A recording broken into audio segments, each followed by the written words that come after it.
When we talk about systemic racism, one of the best ways to understand its effects on generations is by taking a look at discriminatory housing practices. The MLK Memorial is just steps away from Roanoke's Henry Street Historic District, which was the cultural and business center of the predominantly African-American Gainsborough neighborhood. Just behind me, the Dumas Hotel still sits, but is no longer a hotel. In the 30s and 40s, you would have seen the likes of Duke Ellington, Sam Cooke, and Nat King Cole passing through its doors. The Strand Theater, also a staple, taking on several names like the Lincoln Theater over time, and dozens of other African-American businesses once lined these streets. Over time, urban renewal projects fractured this community, and a specific government policy that started in the 1930s is still impacting black communities today. It's a hot summer day along Harrison Avenue in Roanoke. High crime rates, empty houses, and lack of amenities may be concerns for the people who live in this area. People like Quentin Leftwich, and 2 houses down, Patricia Hughes. A lot of abandoned buildings. A lot of people, it's like, you know, if I tell them I live on Harrison Avenue, oh, okay, you know, like, it's a bad thing. It's not a bad thing. Not far away, in the Melrose Rugby neighborhood, lives 94-year-old Estelle McCadden.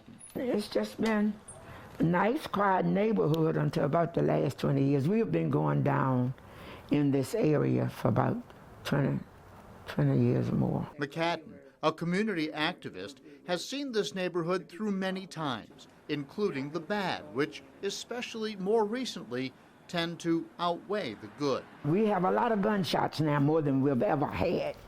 A lot of times it's just shots. I don't know what's going on, whether they shoot and miss or that type of thing. Drugs are heavy. McCadden has lived in her home since 1958. But the gunshots are only a small part of a much larger and older problem. This neighborhood, and others like it, were considered hazardous by the United States government back in the 1930s because of policies during that time, like redlining, which prevented investment in African-American neighborhoods. Redlining is the denial of investment to communities of color. Liddell Winling, a historian at Virginia Tech, has reviewed the red line mapping of every city in the United States, including Roanoke. Surveyors drew lines around every neighborhood. Green neighborhoods, home to wealthy whites, labeled as best. Blue neighborhoods were still desirable. Yellow were declining, and red considered hazardous. Appraisers would say, because of Negro residents, this area is blighted, it's already lost, and it has no future. What did that mean? If a white man wanted to buy a house, he could get a loan from the bank. A black man with similar income could not, so he had to get a high-risk, high-interest loan or none at all. McCadden experienced that discrimination. Banks shut her out, denied her loan, even when her father, a minister, offered to make up what the bank said she needed to qualify. You think you were denied the loan because you were black? I know so. If you start at the very beginning, it's pretty easy to connect the dots. Once neighborhoods like this were declared hazardous, it didn't matter if it was true or not. Once inside the red line, there was almost no way they could prosper. McCadden eventually got her loan and moved in. But Melrose Rugby and other similar neighborhoods had the deck stacked against them. Without investment, homeowners moved out, replaced by renters, who typically take less pride in their homes. Basically, when you've got renters, you have a lot of people that don't care.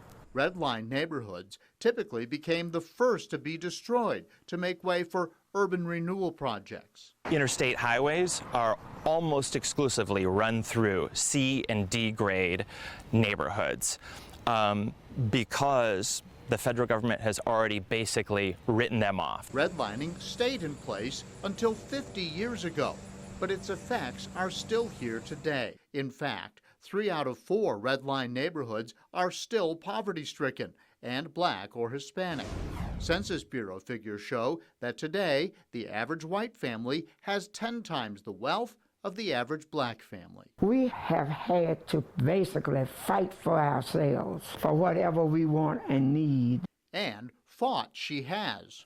McCadden has traveled the country, attending conferences on how to save or improve deteriorating neighborhoods. In 2008, she was named Roanoke's Citizen of the Year. I've been trying to think, so I stopped thinking. What is it can we really do to help improve the neighborhood and to deter crime? And I haven't come up with it. McCadden says things like supermarkets and doctors' offices might entice homeowners back to the neighborhood and others like it. Back on Harrison Avenue, Quentin Leftwich is discouraged. I feel the support of the government, but to where we can make a change, it's just not there. What we need to help us to help ourselves, that's some of the things. But people are moving out because there's nothing over here for. Help that may not be here now, but something McCadden hopes the community will work toward in order to break the cycles that often put their community in a bad light. Systemic racism also affects the criminal justice system, which has also continued to face scrutiny and calls for reform.